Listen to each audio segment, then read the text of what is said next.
이제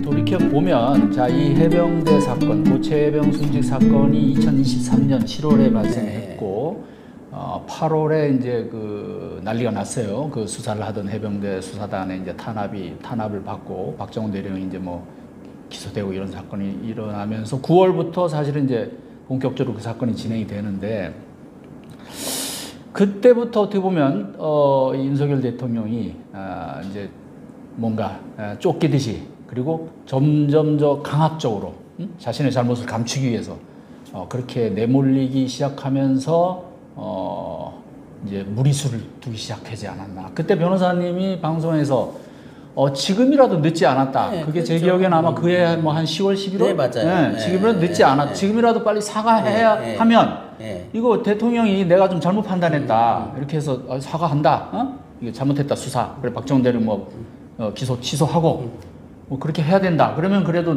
상황이 좋아질 수 있다라고 얘기를 하셨어요. 그렇죠. 그런 취지로. 오늘 밤도 좋고 내일 아침도 좋은 때다. 아주 좋은 시간이다. 제가 그렇게 말씀을 드렸던 기억이 나는데요. 근데 한 가지 또 좀 지적해 둬야 될 부분이 그 한 사람의 일탈이냐.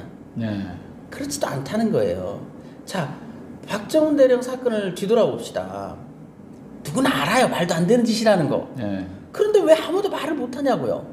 장관은 뭐하고 있으며, 사령관은 뭐하고 있으며, 군 수사기관은 뭐하고 있으며, 군검사는 뭐하고 있으며, 아무도 얘기를 안 해요. 그게 마치 낭떠러지로 떨어지는 사람한테 예 잘하시고 계십니다라는 거와 똑같다는 얘기예요. 그리고 이 검은 세력이 있다라고 저는 봐요.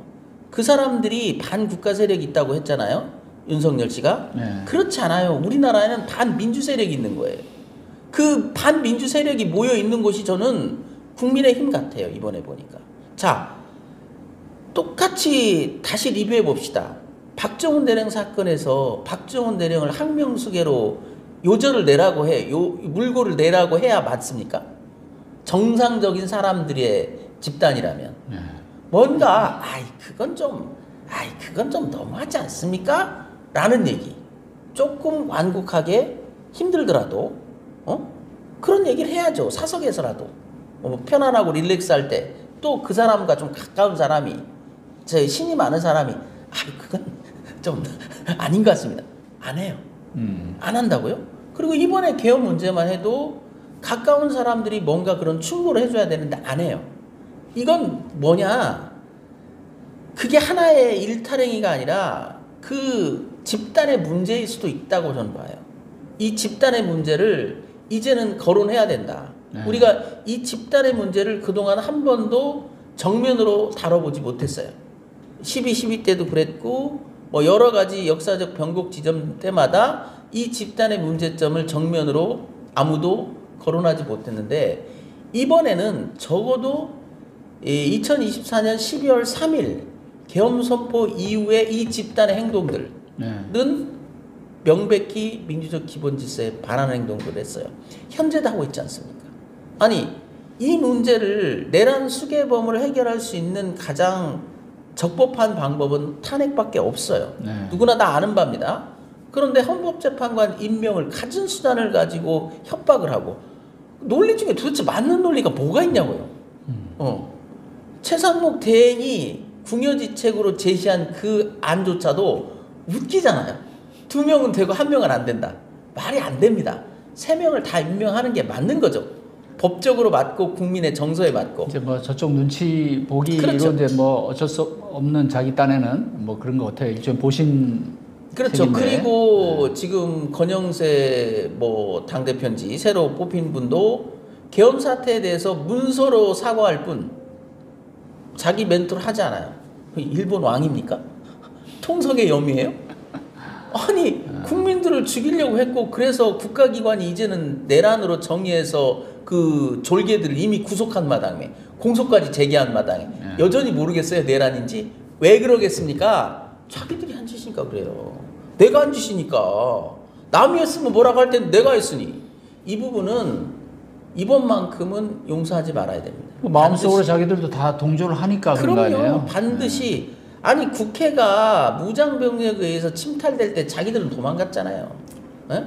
그리고 나서 그 이후의 행동들을 보십시오. 온갖 그 말도 안 되는 변명에다가 억측에다가 무슨 이재명 대표를 왜 거기다 넣으며 아니 지금 뭐 그 내란을 지금 누가 했는데 이재명 대표는 왜 거기서 나옵니까? 그 사람이 대통령 되든 말든 국민의 많은 숫자가 이 내란 범죄에 대해서 징벌하고 처벌하자는 얘기인데 거기에 이재명 대표 왜 나오며 그렇잖아요. 말도 안 되는 논리. 도대체 공당으로서 민주적 기본 질서를 수호하려는 의지가 있냐고요? 없다고요. 그게 2018년 계엄 사태 때도 그게 비춰졌어요. 그때 여당이 지금 집권 여당들이 벌떼처럼 나서서 뭐 넌센스다, 말도 안 된다, 뭐 소설 쓰고 있다. 웬걸? 그때 만들어진 포고문들 이번에 다 김용현 참고했다잖아요. 네. 2017년. 그렇죠. 김무사, 이른바 김무사 계엄 때. 이게 이 집단의 문제를 이번에는 뚜렷하게 우리가 봐야 된다. 명백히 위헌정당이에요. 해산해야 됩니다. 해산이 될 수 있느냐 문제는 별개로 하더라도 적어도 법적 관점에서는 명백해요. 이들이 위헌정당이면. 그래서 법적 절차대로 가자면 정부가 그 위헌정당 해산 심판을 청구해야 된다니까요. 네. 지금 정부는 누굽니까? 최상목 대행이에요. 헌법이 그 정당성을 부여하고 있는 대행이라고요. 대행은 현상 유지 기능만 한다? 그것도 헌법에 나와 있지 않아요. 현상 유지 기능 중에 가장 중요한 게 반란을 토벌하는 것이야말로 현상 유지죠. 내란을 토벌하는 것이야말로 가장 기묘한 현상 유지죠. 그렇지 않습니까? 도적들이 지금 날뛰고 있는데 현상 유지만 하니까 더 이상 뺏기지만 않고 가만히 있으면 돼요? 아니라고요. 이 정당한 헌법기관이라면 대통령 권한대행은 당연히 위헌정당에 대해서 해산 심판 절차로 가야 돼요. 네. 그 예전에 뭐 이제 그 통진당 그 종북 세력이다 뭐 이런 어떤 그런 식으로 해서 그때 아마 황교안 씨가 법무장관 할 때인가요? 그렇죠. 그렇게 해가지고 결국은 해산이 됐죠. 정당 해산까지 갔잖아요. 어떻게 보면 이번에는 이제 정반대 지점인데. 야, 그 문제도 진짜 앞으로 뭐 지금 상황에서는 어차피 쉽지는 않을 거고 아마 이제 정권이 바뀌거나 하면 그 문제도 한번 그러니까 그게 저는 이제 정권 바뀌어서 얘기하면 안 된다라고 봐요. 늦어요? 왜냐하면 시기적으로도 늦고요. 그때는 그런 동력이 생기지 않을걸요 오히려. 왜냐하면 지금 가정을 해보면 민주당이 집권한다. 다시. 그러면 민주당이 집권했을 때 집권하자마자 위헌정당 해산 얘기를 꺼내겠습니까? 그럼 이 사람들이 또 정치적 핍박 세력처럼 또 그 실드를 칠 텐데. 그리고 새로 집권 대통령이 그런 욕망이 있을까요? 자, 나는 이미 집권했어. 그런데 내가 이 세력을 말살시키겠다고 또 덤빈다고 하면 정치적 저항을 받아. 오히려 혼란 상황에 빠질 텐데 또 타협하게 돼 있어요. 그래서 지금이 적기라는 겁니다. 가장 할 수 없을 때 문제 제기를 해야 돼요. 지금 이 정부에서 대통령이 탄핵소추된 상황에서 위헌정당이 해산이 추진된다면 이것은 명분 때문에 하는 일일 거예요. 정치적 이익이 아니라 명분 때문에. 그래서 이 시기가 중요하다. 최상목 대행이 어떤 정파의 대표자가 아니라 국민의 한 사람으로서 공복으로서 헌법기관으로서 비록 짧지만 대통령의 권한을 대행해야 된다는 상황이라면 다 차치하고 맑은 눈으로 보세요. 이 나라의 민주적 기본 질서를 침해하고 있는 세력이 누구냐고요. 나오지 않습니까? 자, 내란범을 지키겠다고 저 난리를 쳐. 그리고 이 계엄은 잘못됐다라고 얘기한 그 대표를 쫓아내버려. 욕을 하면서 내쫓아. 그 자들이 민주적 기본 질서를 위반하고 있는 거죠. 지금 헌법과 법률에 따라서 영장을 발부한 판사를 빨갱이로 몰고 있어요. 그 영장이 무효라고 주장하는 자에 대해서 한마디 비난도 안 하고 있습니다. 그거야말로 반민주 세력이죠. 그렇지 않습니까? 그러니까 명분은 지금 충분한데 현실성이 어떨지. 지금 왜냐하면 일종의 지금 뭐 국무위원회 자체가 뭐 대행의 대행이고 우선 최상목 씨도 국무위원들조차도 어쨌든 뭐 윤석열 체제에서 다 이렇게 꾸려진 사람들이잖아요. 이 체제에서 이 사람들이 그런 일을 하려면 뭔가 상당한 용기와 또 저는 이제 그래서 명분이 필요할 텐데. 이제 한덕수 대행을 국무총리를 대통령 탄핵하기 전에 먼저 탄핵해야 된다고 주장했었거든요. 네. 왜냐하면 그 사람은 내란 공범이 맞아요. 네. 네. 그 반대했던 징후가 없어요. 그러면 최상목을 믿을 수 있냐라는 말이 있었어요. 네. 그러나 그건 나중 문제고 일단은 위험 요인을 제거해야 된다 해서 탄핵이 됐고 난세의 영웅이 난다고 비록 권한이 작은 것 같지만 그 권한을 제대로 행사하려는 의지가 있는 사람한테 그 권한이 갔을 때는 굉장히 빛이 납니다. 그래서 최상목 씨를 전 잘 몰라요. 네. 뭐 원래 제가 정치인이나 이런 사람한테 한번 그러나 법과 원칙에 이 어려울 때입니다. 이 시국이 굉장히 어려워요. 그렇기 때문에 그 사람 개인의 철학, 헌법관, 국민관, 역사관이 다 투영되는 거예요. 하나하나의 결정에서. 그 결정이 제대로 됐을 때 굉장히 빛이 나는 겁니다. 이번에도 혹자는 어떤 사람은 그런 얘기를 해요. 야, 타협 아니냐. 헌법재판관 2명 임명한 거 타협 아니냐. 그리고 자기도 국무회의에 들어가서 결국은 내란을 막지 못했는데 그 사람 어떻게 믿을 수 있느냐. 라고 하지만요. 한 번만 더 이걸 한번 생각해 봅시다. 적어도 그 사람이 계엄 선포에 대해서 반대했고 국무회의에 그래서 서명하지 않았다고 하는 게 맞다면요. 이 내란이 성공했으면 그자도 반국가 세력으로 몰려서 물고가 났을 거예요. 최상목 씨도. 뭐 별로 다르지 않을 거예요. 한동훈과 같이. 그런 역사는 우리가 많이 봐왔습니다. 오히려. 그렇기 때문에 그 사람을 지금은 중심에 서서 중심으로 보고 그 사람에게 기대하고 우리가 공복으로서 제대로 해주기를 믿고 한번 지지해주는 것도 나쁘지 않다고 봐요. 네. 그리고 그 사람이 헌법재판관 2명을 임명한 것은 어찌됐든 이 난국을 헤쳐나가는데 굉장히 큰 그 기여를 했습니다. 누구도 그런 결정 쉽지 않았을 거예요. 그 강요 안에서는. 아니 뭐 한덕수는 그냥 아주 그렇죠. 묵살해버렸잖아요. 나는 네. 죽어도 못한다 이런 생각을 했던 거죠. 그러니까 왜 죽어도 못한다라고 했느냐? 명분은 그들은 무슨 헌법 그 대통령 권한대행을 에이 다 거짓말이죠. 왜냐하면 6명으로 갔을 때 여러 가지 버팀목이 있을 수 있다고요. 야 당장 선고가 가능하냐에 대해서도 내부적으로 아직 합의된 게 없어요. 6명으로 심리는 가능하다는 가점을 냈지만 6명으로 인용 결정이 가능하냐에 대해서는 내부적인 분쟁이 있단 말이죠. 그 분쟁은 누구를 이롭게 하는 분쟁입니까? 그 탄핵소추 대상자에게 그렇죠? 유리한 네, 거예요. 네. 그 유일한 버팀목을 무너뜨려 버렸잖아요. 이 2명을 임명함으로써.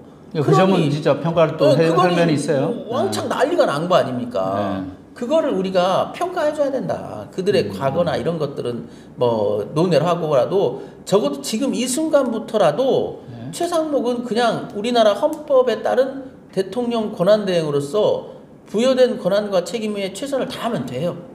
다른 생각하지 말고. 그러면 보일 겁니다. 어떤 세력이 위헌정당인지 보일 거예요. 그러면 이번에 헌법재판관을 임명한 것처럼 똑같은 기준과 잣대로 평가하면 돼요.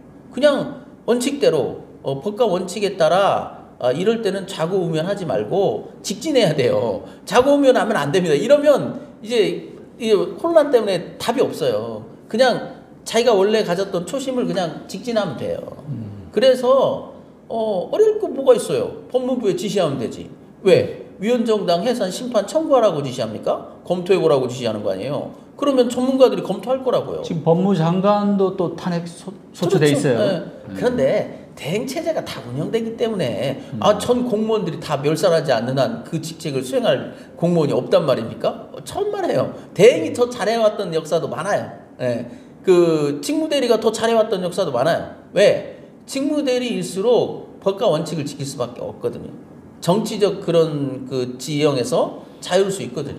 지금이 적기다 오히려 집권해버리면 여러 가지 또 정치적인 이런 이해관계를 또 따 따지게 돼 있어요. 당장 아니 말 제가 이재명 대표든 누구든 민주당 후보로 대통령이 당선되고 나면 위헌정당 해산 문제를 꺼내들 것 같지가 않아요. 왜냐하면 그건 득보다 실이 많다니까요. 정치적으로는 무슨 이득이 있겠냐고요. 그때 당시에 그걸 해서 만약에 해산시킨다 하더라도 그것은 엄청난 파장만 일으킬 수 있어요.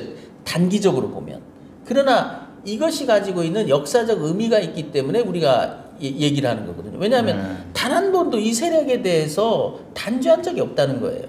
이 무도한 세력. 지금 이번에 누구의 DNA를 받았는지 알지 않습니까? 그들은 김영삼 대통령의 DNA도 들어가 있고 전두환의 DNA도 들어가 있어요. 근데 남아있는 DNA는 뭡니까? 전두환의 DNA만 남아있는 거예요. 이들에 대해서 단죄해야죠. 전두환의 후예를 단죄하지 않으면 이 쿠데타는 계속 반복될 겁니다. 또 하나 단죄해야 될 세력 또 있어요. 육사. 이번에만큼은 반드시 육사의 책임을 물어야 돼요. 네. 물론 연좌제도 없고 한다는데 뭘 그걸 그렇다고 그들한테 무슨 형법상 내란죄를 묻자는 얘기가 아니에요. 그 철학을 양산하고 있는 그 근거지. 그 속을 이걸 소탕해야 된다고요. 그 정신을 쓸어 고쳐야 됩니다. 언제든 국민들을 빨갱이로 몰고 칼 들고 나와서 죽여버리겠다는 생각을 갖는 이 정치 군인들 싹을 잘라요. 다시는 이런 정치 군인들이 태어나지 못하도록 완전히 싹을 밟아버려야 돼요. 그래야지만 국민들은 안전해지는 겁니다. 육사가 나라를 지킨다고요? 그럼 육사 없는 나라는 나라가 다 망할게요? 말도 안 되는 소리예요. 그거야말로 독재적 사고방식이고 민주적이지 못해요. 국가는 국민이 지키는 겁니다. 그래서 제가 그 계엄 사태 때도 똑같은 논리로 마치 육사가 나라를 지키는 양 떠든 사람들이 있었어요. 그래서 제가 한 말 있어요. 국가는 말이죠. 부모의 피땀과 아들, 딸의 희생으로 지켜지는 겁니다. 부모의 땀, 아들, 딸의 피로 지켜지는 거지 그 외에는 국가를 지킬 재간이 없어요. 어떤 영특한 일부 세력에 의해서 나라가 지켜진다고요? 조선이 망할 때를 보십시오. 그들은 더 나라를 비싼 값에 팔아먹어요. 절대 그들이 나라를 지킬 수는 없어요. 물론 그들의 존재가 필요할 수는 있어요. 그러나 그것이 다는 아니고 본질은 아니에요.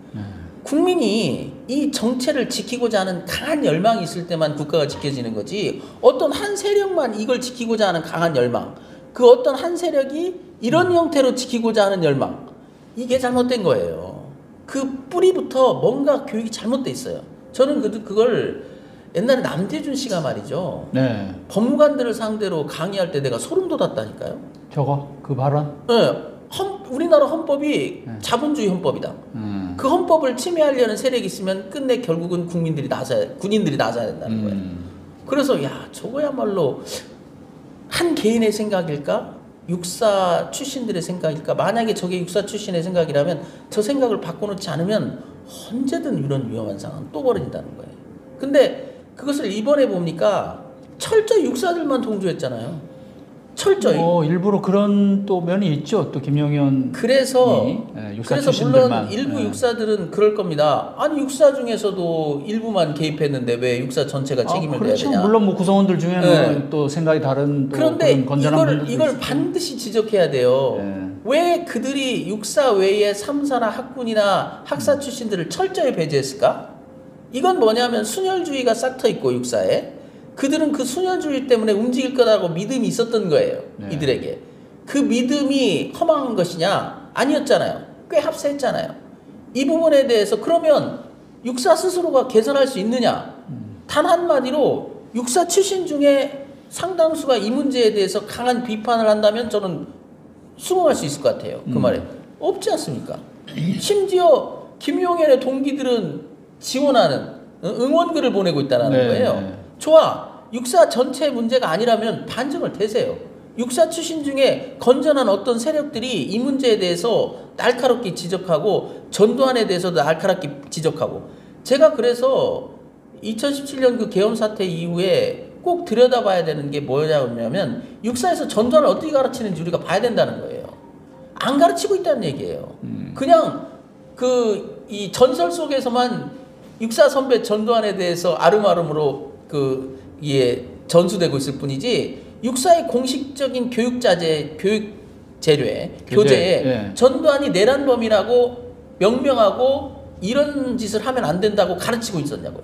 안 가르쳤을 것 같아요. 그래서 이런 일이 또 벌어진 거라고요. 그래서 그들에게는 이미 기회가 다 상실됐다. 더 이상 국민들한테 기회를 달라고 하기에는 낯뜨거운 일일 거예요. 낯부끄러운 일이고 염치가 없을 겁니다.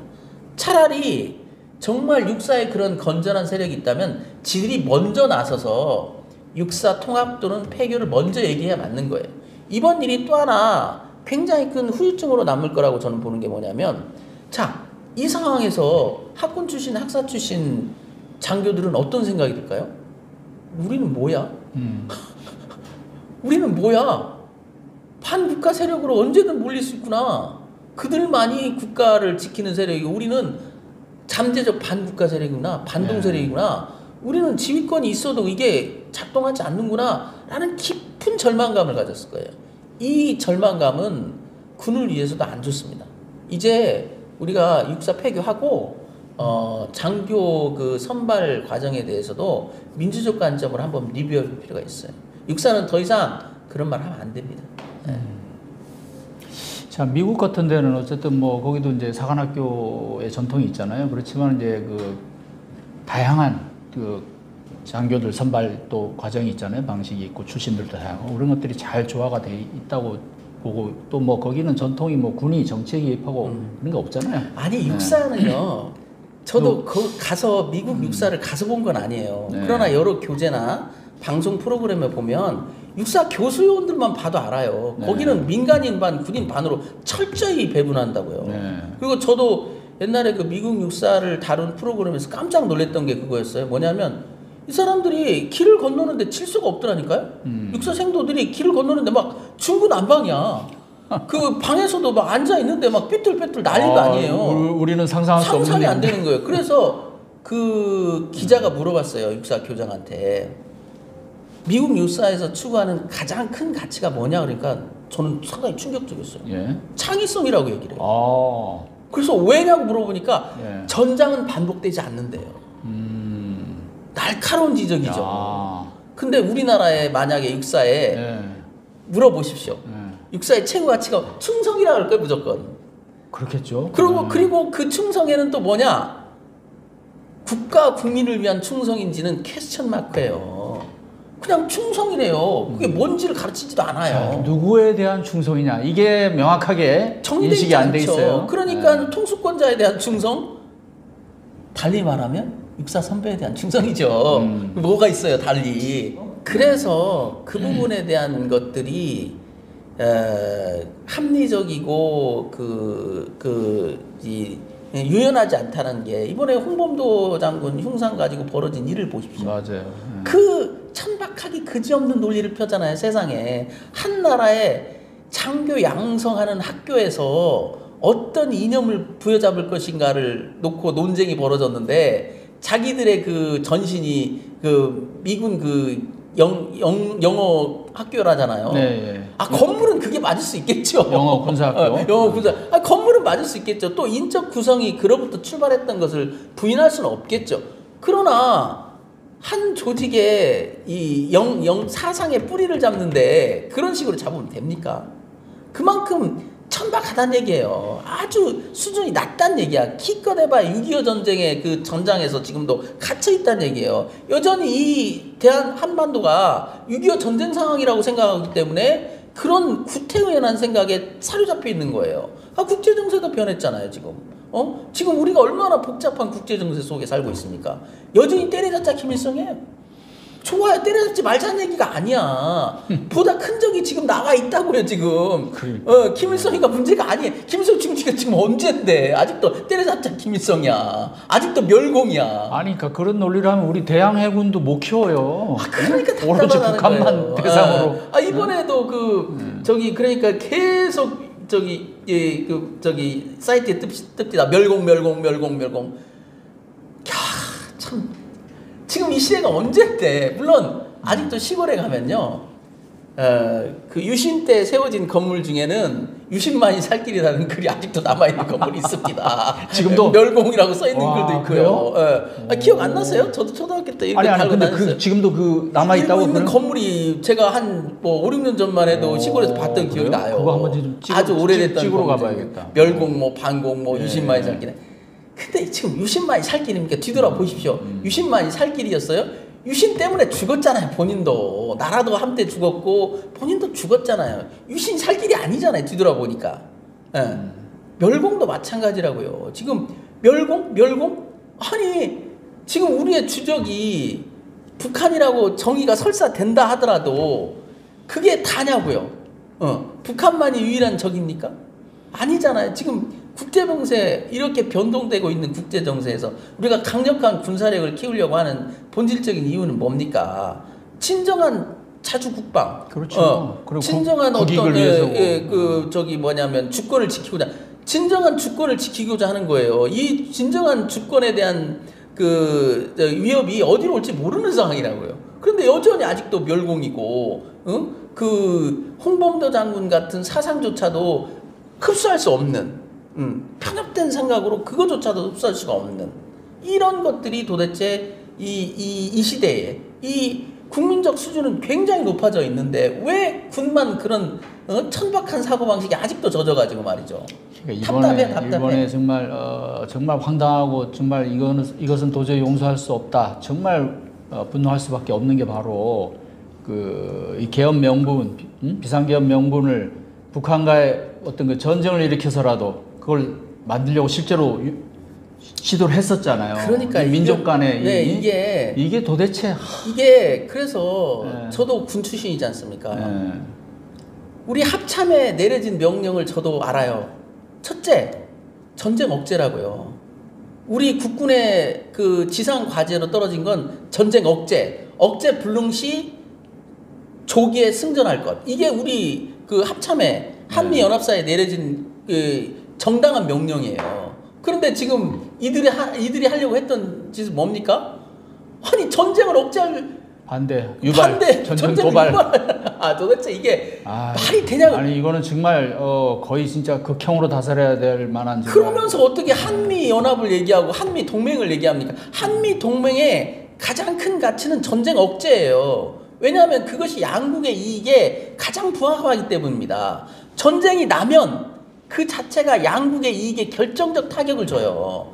불가피하게 전쟁이 나면 아까 말한 대로 조기 승전이라고요. 조기 종결해야 돼요. 왜? 전쟁이 길어지면 그것도 또한 양국의 이익에 결정적인 타격을 준단 말이죠.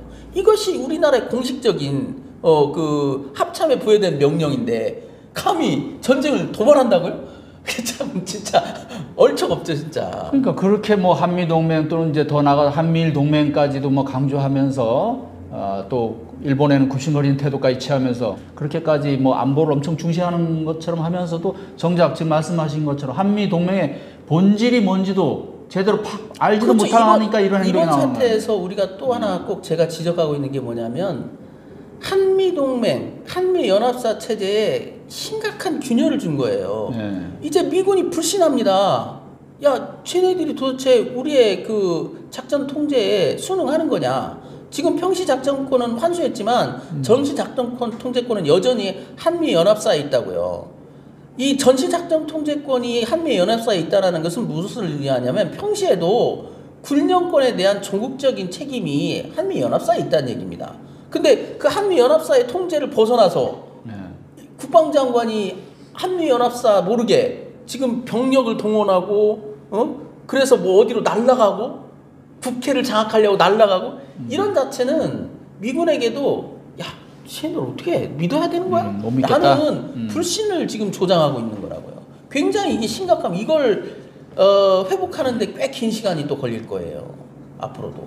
그러니까 12.12 때도 사실은 전방부대 노태우의 뭐 구사단을 대표로 꼽는데 그 이동한 거에 대해서 그때도 주한미군 내에서 상당한 그 우려가 있었잖아요. 그리고 또 그 문제 때문에 뭐 미국이 방치한 거 아니냐 이렇게 미국에 대한 비판적인 어떤 그런 분위기도 조성되고 그랬었는데 이번에도 사실은 또 일부 파주 뭐 그 이기 감여단인가요? 예. 그래서 이들 군인들에 대해서는 군사 반란죄로도 엄히 다스려야 된다라고 강조해야 된다. 왜냐하면 지금 12.12 때 판례가 어떤 판례가 있냐면 군 통수권자의 암묵적 동의하에 움직인 것은 반란이 안 된다 이런 판례가 있는데요. 지금 이건 군 통수권자가 사익을 위해서 군을 부렸기 때문에, 그리고 군령 체계도 완전히 엉망진창으로 자기 맘대로 했기 완전히 때문에 무너뜨렸어요. 이 군령에 따른 자들 역시 반란죄로, 군사 반란죄로도 의율해야 된다. 자, 우리나라의 합법적인 군령 체계는 합참의장을 반드시 통하도록 돼 있어요. 합참의장 바보 됐잖아요. 대통령이 국방장관이 3개 사령관들 모아가지고 소폭 마시면서 한 잔도 안 줘요, 합참의장한테는. 그게 무슨 합참의장이에요, 그게. 예, 들러리지. 이런 것들을 추종했던 모든 군인들에 대해서는 군사 반란죄로도 의율해야 됩니다. 정말 나쁜 짓이에요, 이게. 아니, 그러니까 합참의장은 이제 뭐 들리는 말로는 그 북한이 보내는 그 오물풍선에 대한 원점 타격 지시를 거부했다는 거 아니에요? 그것 때문에 찍혔다. 그래서 완전히 배제됐다, 이번 계엄 그렇죠. 국면에서. 네. 뭐 그런 얘기가 그러니까 2017년 때도 그랬어요. 합참의장이 3군 연합체제이기 때문에 상당히 공군과 해군의 니즈도 많이 반영돼 있거든요. 합참에는 지금 합참의장이 그 해군 출신이잖아요. 해군이잖아요. 그리고 한미 연합사와 그 함께 한다고요. 합참의장은 항상 미국 합참의장과 함께 그 저기 브레인이 되는 거예요. 혼자 있는 게 아닙니다. 그렇기 때문에 이것을 한미 연합 작전의 개념으로 볼 수밖에 없어요, 합참의장은. 그래서 함부로 그렇게 군을 움직일 수가 없는 거예요. 그런데 이들은 그런 적법한 한미연합 체계에서도 빠져나가서 지금 군을 동원해가지고, 아니, 육군참모총, 그건 명백히 계엄법에도 어긋나요. 왜냐하면 합참의장이 계엄사령관이 됐을 때는 합참의장의 군령권 때문에 군령권에 제한이 없지만, 합참의장 외의 사람이 계엄사령관이 되면 그 계엄사령관은 군령권 행사할 수 없다는 게 합참 교재에 나와 있어요. 합참의 동의하에, 협조하에 군령권을 행사해야 돼요. 합참의장이 군령권을 행사합니다. 계엄 상황에도. 그렇죠. 그것조차도 또 무시했죠, 이번에. 어떻게 육군 참모총장이 그 헬기 가도대라고 할 수가 있어요? 법상 안 돼요, 그게. 군령권은 합참의장이 있기 때문에 합참의장 통제를 받아야 되는 거라고요. 안 받았죠, 이번에. 그들은 계엄사령관이라는 핫바지 하나를 세워놓고 지들이 계엄사령관이 되려고 했던 거예요. 대통령이 계엄사령관이지, 이게 무슨 다른 사람이 계엄사령관이니까. 계엄 터지기도 전에 다 병력 이동시켜놓고. 뭐 실제로는 뭐 윤석열이 뭐 그렇죠. 혼자 북치고 장구치고 다 그래서 이게 대통령이 현존하는 상태에서의 계엄이라는 것은 친위 쿠데타일 수밖에 없는 거예요. 전시가 아니고서는 자연스럽게 그렇게 됩니다. 항상. 박근혜 때도 그런 우려가 있었고. 예전에 보면 역사에서 보면 이제 종종 후진국들에서 그런 그 친위 쿠데타 같은 것들이 좀 일어나지 않았습니까? 지금 미얀마 사태가 아마 미얀마 사태를 벤치마킹한 것 같아요. 그 부정선거조차도 미얀마에서도 그랬잖아요. 그 국회의원 선거에서 민주진영이 많이 당선이 되니까 군부가 쿠데타를 일으킨 다음에 그 선거가 부정선거다 해가지고 다 잡아들였잖아요. 이번에 벤치마킹한 것 같아요. 중앙선관위에 공력을 많이 들였죠. 그 때려잡아서 중앙선관위를 털어가지고 거기서 부정선거 이슈를 만든 다음에 없겠다는데, 그거 하나만 보더라도 그 발상이 참 발상 자체가 어쩌면 그렇게 유치한지 다행스러운 거죠. 유치한 게.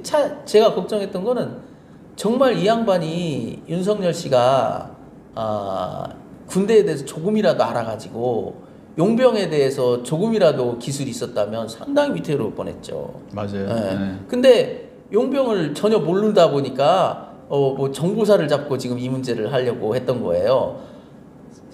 뭐 저기 외람된 말씀이지만 먼저 계엄부터 성공해하고 중앙선관위를 잡아야지. 중앙선관위 잡아서 뭐 할 겁니까? 아니, 계엄에 성공하면 어차피 족쳐가지고 다 간첩 만들면 돼요. 중앙선관위까지 그렇게 안 해도 돼. 과거 선배들은 다 그렇게 했잖아요, 전두환은. 안 되는, 뭐 본인의 능력도 매우 부족했던 거예요. 그래서 조갑재 기자님 그랬잖아요. 병정놀이 하다 망했다, 폭망했다. 군을 전혀 모르는, 용병에 대해서 이만큼도 모르는 사람이 병정놀이 하다 폭망했다. 국가의 행복이죠. 만약에 그렇지 않고 그를 서브했던 그 김용현조차도 망상가였길래 망정이지, 정말 똑똑한 그 누군가가 있었다면 힘들어졌겠죠. 그러니까요. 그나마 이제 김용현을 믿었던 건데, 이 군비필자 윤석열 대통령이. 근데 지금 말씀하시는 거 듣고 보면 제가 이제 생각이 야 이게 진짜 돈키호테와 산초구나. 응? 그러니까 모르겠어요. 신원식 안보실장은 정말 반대했는지는 모르겠지만 정말 반대했다면 이걸 겁니다. 옳고 그름을 떠나서 이게 가지고 올 파장을 생각해 보라고요. 설사 계엄에 성공하면 뭐 할 겁니까? 나라 주가는 폭망할 거며 대외 신임도 작살 날 거며 모든 그 자본들 다 빠져나갈 거며 거지 되는 거죠. 지금 우리나라가 이게 글로벌 그 시장에서 이렇게 얽히고 설켜 있는 나라인데 이게 지금 북조선이에요? 이 나라가 버마예요? 신원식은 제 생각에는 아마 그렇게까지 생각은 안 했을 거고 신원식은 그래도 좀 군인다운 면모가 있다고 하거든요. 그러니까 군인으로서 봤을 때 자기도 이제 뭐 3스타까지 했잖아요. 그러니까 수방사령관도 하고 이건 도저히 일단 군인들이 따를 만한 계엄 명분이 안 되고 그렇죠. 네, 지금 이 시대에 그리고 김용현이 하는 짓이 너무 어이가 없잖아요. 자기가 봐도. 그리고 또 하나 성공했을 때를 가정해서도 군에게 비극이에요. 왜냐하면 한때 우리가 군인 정치 군인들 때문에 군이 얼마나 힘들었습니까? 국민들로부터 배척당하고 네. 살인마 소리 듣고 군바리 소리 듣고 그것이 군인들이라면은 정말 정상적인 군인이라면 그것을 슬프게 생각할 거라고요. 왜 우리가 나라를 지키고자 생명을 바치고 있는 우리 군인이 그런 몰상식한 욕을 얻어야 먹어야 되고 국민들로부터 저렇게 배척받아야 되고 그래서 저는 이 말을 꼭 해주고 싶어요. 박정희 대통령이 자기가 전역하면서 한 말이 뭐냐면 나같이 불행한 군인은 더 이상 나오지 말아야 된다. 네, 맞습니다. 그 말이 새빨간 거짓말은 나는 아니라고 봐요. 일말의 충정이 거기에 있었던 거예요. 야 나만 쿠데타고 너희들은 이제 하지마 이런 뜻도 있겠지만 따지고 보면 군인이 쿠데타를 해야 되는 것 자체는 군인으로서는 슬픈 거라고요. 그걸 왜 그렇게 박정희를 추종하는 자들이 그 말은 무시합니까? 그 말은 뼛속 깊이 새기라고요. 박정희 말이라고요 그게.